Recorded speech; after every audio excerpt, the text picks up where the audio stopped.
На этой планете человек погиб бы почти мгновенно.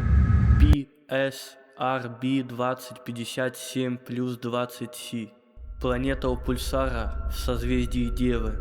Здесь нет Солнца, есть мертвая звезда, вращающаяся сотни раз в секунду. Поток рентгеновских и гамма-лучей непрерывный, без тени, без укрытий. Но хуже другое, пульсар бьет по планете узкими лучами. Каждый проход – импульс энергии, способный прожечь атмосферу до плазмы. Поверхность постоянно облучается, любая молекула жизни разрывается на части. Тело человека не успело бы ничего понять, радиация разрушит клетки за доли секунды. Кровь и ткани начнут ионизироваться, нервные сигналы оборвутся раньше боли. Человек не выжил бы здесь ни одной секунды. Опасная, красивая, нежилая. И она отправляется в мою коллекцию.